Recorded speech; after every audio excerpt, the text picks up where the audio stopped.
Good evening. I'd like to welcome everyone to this evening's meeting of the Planning and Economic Development Committee. It is recording in progress. It seems to be 6:12, and I'd like to call this meeting to order. And the first thing I'd like to do is to welcome Mr. John Penhallow to our committee. So welcome, John, and thank you for yes. Okay. Dan.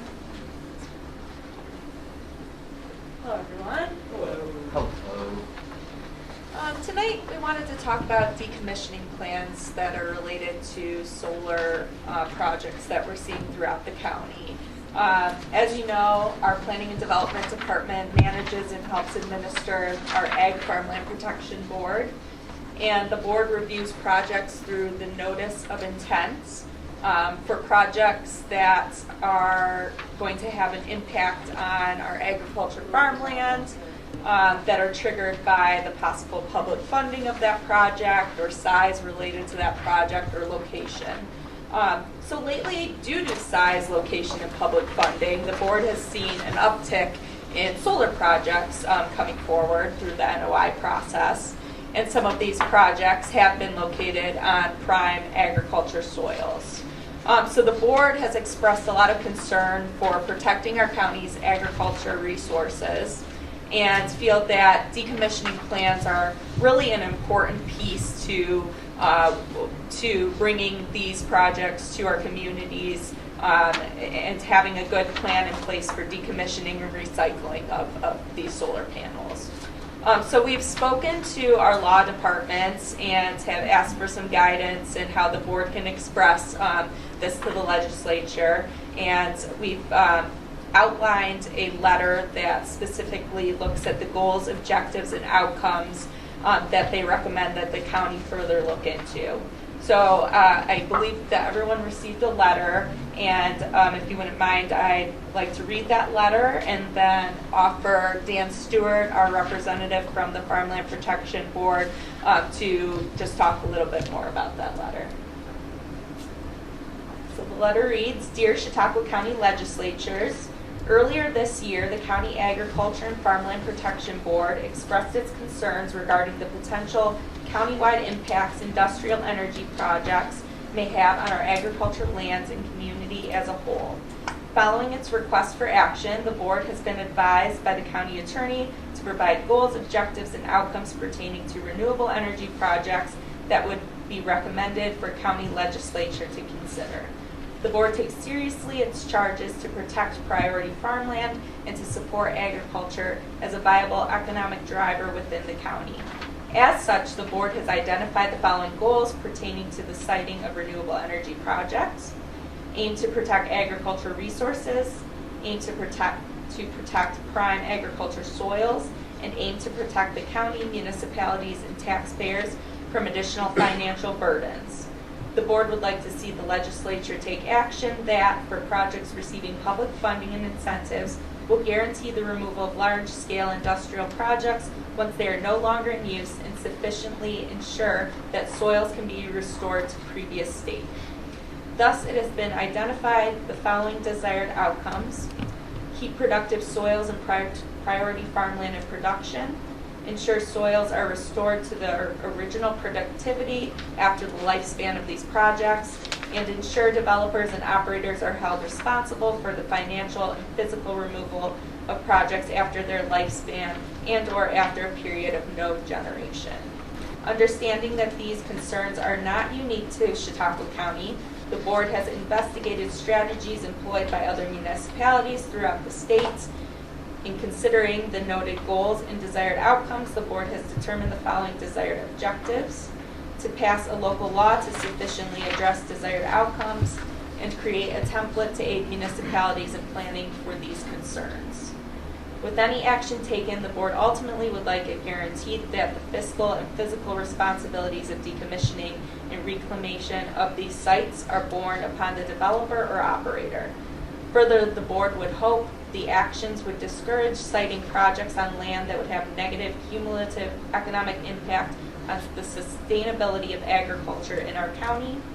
The board looks forward to continuing this conversation in the hopes that the best solution for our county can be reached The board is happy to answer any questions or discuss the concerns and recommendations further. Sincerely, Steve Kimball, our chairman of the County Agriculture and Farmland Protection Board. So with that said, I'll pass it over to Dan Stewart to talk a little bit more about that. Did you guys have any questions about this letter? Or? I'm just curious about the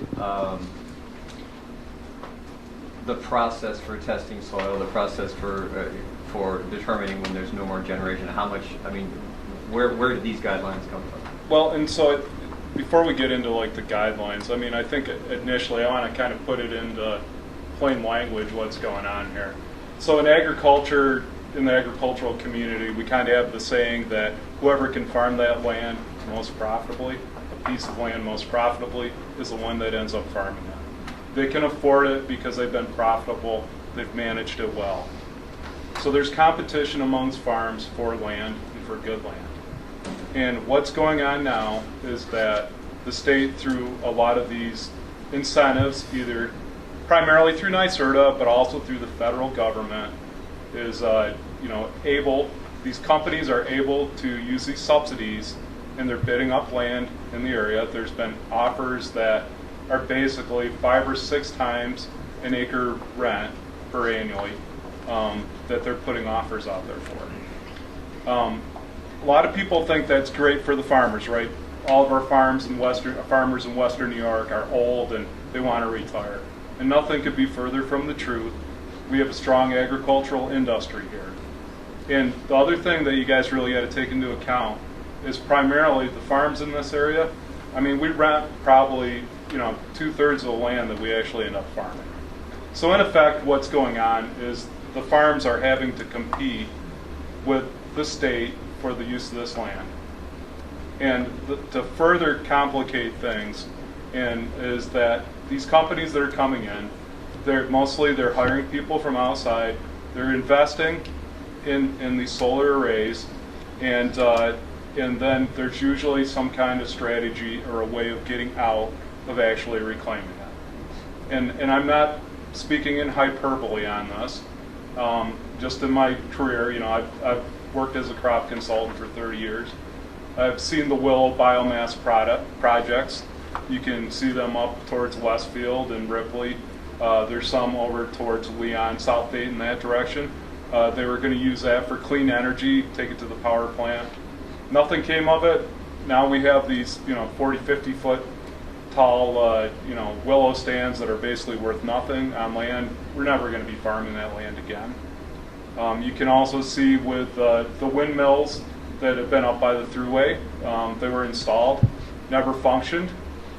The other thing is that you guys probably aren't aware of, it's not quite as visible. I'd say out of the number of farms I work with, I'd say approximately 20 of them have installed these passive solar hot water heaters on their barns. And if you look around, you'll see them if you start noticing them. The way NYSERDA had the incentives set up on that, it was based on the payments to the companies that installed them, which again, they came around and pitched the farmers on these. The payments were based on theoretically how much hot water energy savings this was going to be. So there's a one-time payment to the company, and the company never had an incentive to make it work. If there's one of those projects out of that 20 that actually is working, I'd be surprised. And so now these farms have these panels on the top of their roofs that basically are generating nothing. New York State spent a lot of money on it. So again, I'm not speaking in hyperbole. This does happen. This will happen. I think anybody who was curious at all about renewable energy would realize that solar energy is not the answer. And so, from our perspective as farmers here, we're at a critical point right here. Like these incentives are going on right now. The offers are being made now. People are signing up for these things, and all of our townships are scrambling as these projects come in to try to set up some kind of legislation or some kind of rules for it, zoning boards, and every single one of them has to figure it out on their own. Jim Kaflish was into our meeting a couple weeks ago, and the amount of time he put into it to address the solar project that's going in on French Creek, or they're proposing, the amount of effort he put into it was just amazing, the amount of hours he had to put into that. And you multiply that by all our townships, and it just blows my mind. It's unproductive time. And I guess what I would like from the county is that, with our resources or your resources, that you dedicate some of those resources to helping the municipalities, the zoning boards address this. And that's where, people on the committee, not the committee, the board here, they have, done some research on what other municipalities have done on it. There are other counties that are much further ahead on this and trying to protect, our agricultural lands. And there's one in particular, Niagara County, where they're trying to make sure that, the true cost of recycling these projects is incorporated into the price when they go to rent that land. And again, if that ends up being like it costs too much when you actually have to do the actual reclamation costs in it, that they don't do the solar development here, hey, I have no problem with that for all the reasons I just stated. But I think you guys need to take some action or direct some resources to making sure, that our farmland is protected. Because New York State certainly isn't. So is there a world where if all of these are followed, and if we come up, let's say that we've went ahead and approved all of this, so is there a world where solar power would be useful after we've done all this, in your opinion? Is there a world where solar, I think on a small scale, I mean, again, I'm not against small scale solar power, although I don't like these passive solar hot water heaters on the top. But there was no incentives for anybody to make it work. The incentives are on it, for sure. And I have no problems with somebody if they wanted on their own, to put up these. But to have industrial solar does not make sense in Chautauqua County. So these are in place to pretty much just discourage that from happening. I would, again, if they can go in and do that development, and that, if they take in the true cost of reclaiming that, if they don't find it out, because again, let's be honest about this. The attorneys for these companies deal with these issues every day. Like you take, and again, no offense to anybody, I mean, but the attorneys for the towns, this is maybe the first time they're even addressing it. So why can't we, pool our resources? New York State is not going to do it. NYSERDA is not going to protect us. And frankly, from my experience with ag and farmland protection, or the New York State agriculture, they are not going to do it either. They have no incentive to do it. When these panels are installed, what's the lifespan of them? I think in general, and again, I'm not an expert on this, but I would say in general 20 years is what they're saying. 20 to 30. So in 20 to 30 years, that company has to still be in existence to come back and clean up after it. Yes, and so again, I'm not an expert on this, and neither I don't think any of us. You were talking plain language, and I'm really simple. Yeah. So. Right. So, but you're getting the point on this. I mean, they find it out when the incentives run out, or they've gotten the incentives, or something changes. When we realize, hey, solar is not the answer, then what's incentive is that for them to keep it going. And in fact, if the landowner is already recouped, what he could have sold that land for, what is there an incentive for them if they are left with the project to actually go in and reclaim it? Why do they not just say, like, hey, I've got this here, it's going to cost this much to reclaim it. Why would I do that? Why would they not just let it go back on taxes, and now it becomes a liability for us, the taxpayers of Chautauqua County? Should be no different than the windmills. Windmills in that investment and that return, it's cradle to grave. Reclamation, decommission. Why wouldn't we be able to do that with the solar farms? Mark? There are decommissioning plans in these solar projects, and they take different forms. Some require escrow accounts. You know, it's not uniform across the board, but NYSERDA requires decommissioning plans. So it's not like they're building these things and then they can forget about them and that's the end of the day. There are decommissioning plans and there are decommissioning requirements. So, you know, like I said, they're not all created equally.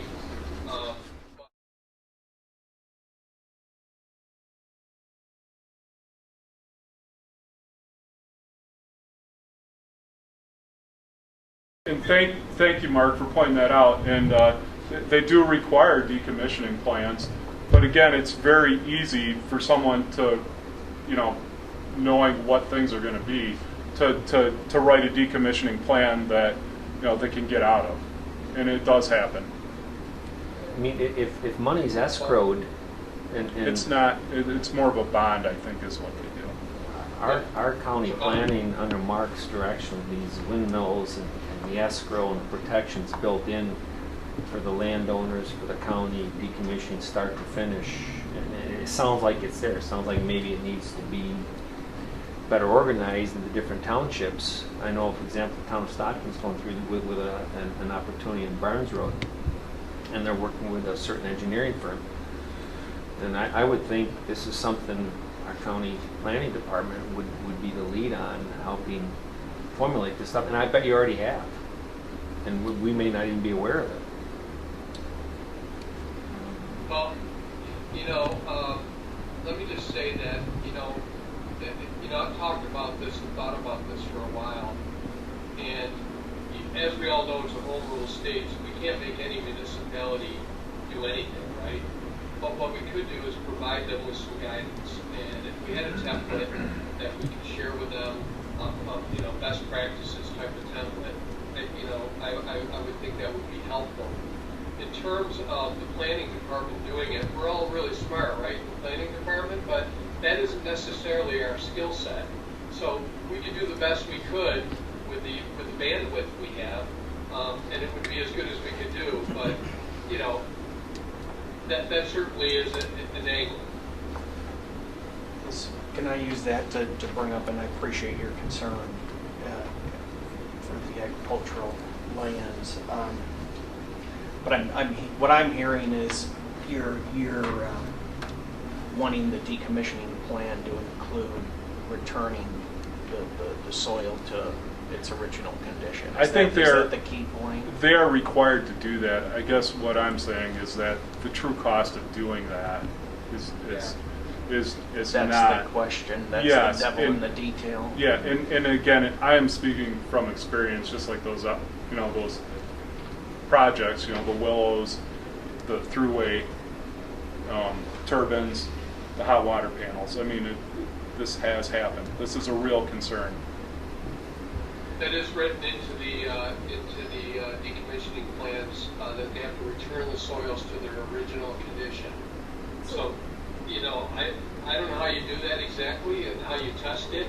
That was going to be my question. But- Have we had anything be decommissioned? No. To No, move. I mean, these are new projects. So, I mean, that's all stuff that NYSERDA regulates. And again, I guess what I'm telling you is that I'm suspect of, NYSERDA, because they've been charged with getting so much renewable energy out there, and again, it's happening really fast, and they really didn't consider a lot of other alternatives on this. And I'm just saying, I guess what I can ask is that Chautauqua County devote some resources to investigating or helping to protect against this, because it is a real concern based on past history. Who monitors the escrow accounts, and what time frame? Is it every 5 years, 10 years, 15 years, regarding, for example, the wind turbines? I mean, who does that? Each individual town, I assume, is responsible for that. And I don't know, I'm just asking the question, Mark, from your experience, does any of these towns monitor escrow accounts? It's got to be locked in there, and it's under control of those individual towns, or NYSERDA or some governing body knows what is there. And if that could be applied to these decommissioning and putting soil back to its original pre-solar conditions, the protections are there. I could say that you're probably right, John, but I'm not 100% positive. So that would have to be something I'd have to get back to you on. I wish Rich Dixon was here. Yeah. And again, it sounds like it's an individual town thing, but it's countywide, because these things are coming through. It's statewide. Yeah, it's statewide. But I mean, our county, from an individual, Yes. it's coming through our county right now. Yeah. And again, I would ask you, like, other counties that have, where they've reached out before, where there's been more development before, what their experiences are on it, what things they considered. We don't have to reinvent the wheel here. I mean, it's a balancing act to, the farmland, the economic drivers, the development, in my opinion, to balance all that stuff. And if those protections are in place, and it's a balance, that's what you try to get to. Yeah, and so you're already you understand what I'm saying. Any other thoughts or questions for Dan? Just so that somebody's held accountable. I get mad whenever I pass one of those wind turbines by the thruway that don't work. And what are they going to do? They don't even know how to take them apart and recycle it at this point. It's very frustrating. And I think part of the problem is with the solar panels is that, the way I understand it, when they manufacture the solar panels, the company that is manufacturing historically is paid in to a fund for like the recycling part of it. And this is, a lot of it is, it's kind of new, but really that hasn't happened yet. And that's what I think the Niagara County law, which I think you really should look at, which they have examples of, that's what they try to do. Yes. You had said something, a percentage of farmers rent so much land. Mm-hmm. What was that? Well, I'm going to say in general, in New York State, it's between 60 and 60%, and 2/3 of the land we actually rent. So my brother has a dairy farm, and they have, my mom and brother, they milk 300 cows, and they're farming approximately 600 acres, and they rent half of it, and that's very typical. And there's a lot of farms that actually rent even more of their land for that. So again, I can think of one farm I worked with over in Chautauqua Valley, and it's a younger guy. They're buying the farm. Him and his wife are buying the farm from his father. They've invested in robotics. I mean, they have a considerable investment. And I would say on their farm, they probably rent 75 to 80% of the land that they farm. And that land, which is it's prime farmland, is right next to a substation, by Steward Electric over there. And it's very realistic. The couple that they rent most of that land from, which they're in, I think they're probably in the 80s. They may want to see that farm continue on in the young couple, but their children may not. It may come down to, like, hey, where can we get the most money from it? Thank you. You're welcome. Any other thoughts or questions this is a good conversation. Thank you all. Thank you. Yeah, thanks for coming. Yeah, thank you for bringing that to us. Hey, just one more quick question. Yeah. You said about younger farmers. You're seeing a trend with younger farmers. Yes and no. They always say that about younger farmers. There aren't as many. But hey, it's a big capital investment to actually own your farm. And it takes time to build some equity up and get into it. And frankly, there's a lot of regulations and stuff that keep farms from getting started, younger people from getting started. But again, if a younger person wanted to go out and rent that land, he's competing with New York State to or that land. And that's, again, if all this, if the government wasn't involved with it, I'm all about property rights, but, hey, there's these incentives that are in place.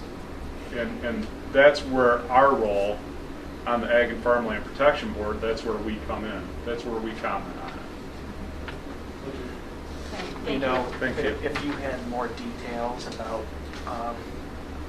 what that remedy might look like, it seems to me like that's the piece that needs to be developed, what the remedy to bring the decommissioning, to complete the decommissioning and bring the property back to what it should be. It just says bring it back to its original condition, but that doesn't seem like it's very well defined. You're suggesting that other counties have done that, though. So Niagara County in particular. Well, again, the New York State, and I started the guidelines on it, which I had it over there, it says that it should get to it. But then when it talks about the bonding and how you're going to do that, or whether it's an escrow, it pretty much puts it back on the landowner. And the landowner, again, they have less, resources to spend on legal advice to make sure that happens versus these companies that, basically a lot of them are shell companies, but hey, they have an attorney on staff and that's what they deal with. It's, one more point, it's going to go back to local concern at the local town level. I mean, that's the way it's handled right now, and the town of Stockton is between their board and their supervisor. It's going to be a local concern. It's brought to the county, and it goes back to the local concern. It does and it doesn't, and I don't want to get into that. I guess what I was asking for is for the county to give some guidance, but for these truly large developments, New York State is actually looking to bypass the local concerns on it. The governor, former governor, set up an office of renewable energy, and I forget what the S is for on it. ORS is what they call it, and then basically he's taking, they're looking to fast track these projects, and so there's basically he has an appointed committee that is making the decisions on it. Again, so it's taking it right out of the hands of the local municipalities. I just want, like I said, I don't have the answers to this. I want you guys to give your staff some resources or some time to look into all these questions. Thank you for bringing it to our attention. Thank you. Thank you for your time. Thank you. Thank you. Thanks.